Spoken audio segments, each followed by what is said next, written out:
Well, the midterms are over, and what did we learn? We learned that all the work Trump did to help non-white communities earned him zero support. All his constant pandering to blacks, Hispanics, and Arabs earned him nothing. They not only voted the same way they always have, but they turned out even more to vote against him. This is because those people hate him.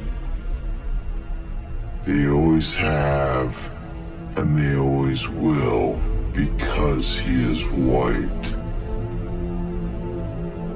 He is not one of them, and no amount of pandering or appeasement will change that. They take to the media and call him a white supremacist and a white nationalist more now than they ever did before. They need to move from there to reality, which is that we have a white nationalist president who's a threat to American democracy.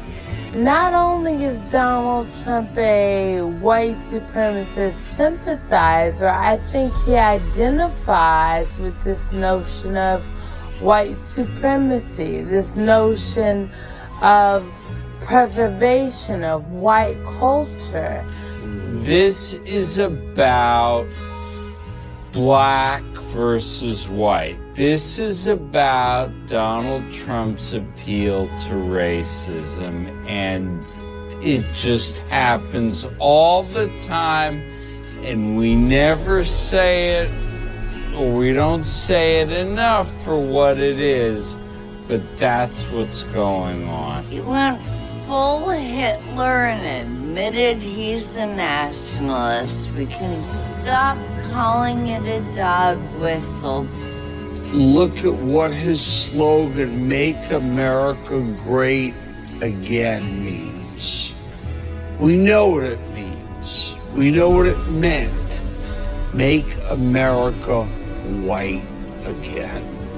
You have a Republican Party who is giving aid and comfort to the Proud Boys and to white nationalists, and they become the party of white nationalists and all of their hatred.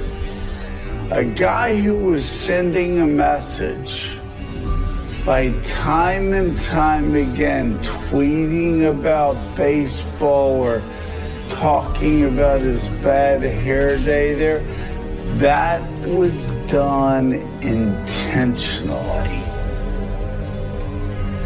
to send a message to white nationalists. I didn't think white people would put him in office. So here he is running around the country, appealing to our darker angels, appealing to our hatreds and fears. Do they agree with him, or is he using some sort of cult-like force to try to make them see that? We're gonna right this ship. We are gonna right this ship. There's no way that he's gonna prevail because he's evil. He's dark. It's the opposite of what America stands for. The President of the United States is racist. All of us already knew that.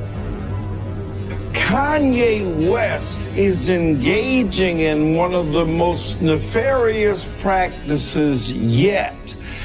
A black body and brain are the warehouse for the articulation and expression of anti-black sentiments that have been chin-checked by people with far more rigorous credentials. This is white supremacy by ventriloquism. A black mouth is moving, but white racist ideals are flowing from Kanye West's mouth. It's time Trump wakes up. He is still living in the dream world created for us whites. The dream that if you put other races before your own, you will someday earn their adoration by proving you are not one of the, quote, racist whites. It's time he wakes up and realizes civic nationalism only furthered the downfall of Western society. Nationalism can only exist in a society of people who are ethnically homogeneous. Otherwise, it is just a territory of people fighting to dominate one another.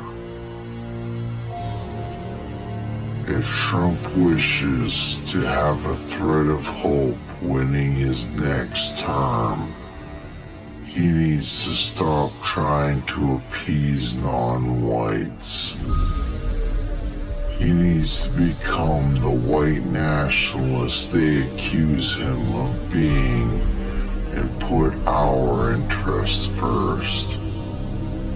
The interest of his people. Non-whites cry incessantly about how oppressed they are, but in reality, they don't care about our nation. They seek to take everything they can, and if our nation falls, then so be it. They always have their own nations filled with their own people to return to. We do not. And when they call you a racist, no matter what you do, then it's time to stop caring what they say and think, and start caring about your own people. Until next time, watch from the shadows and see the truth.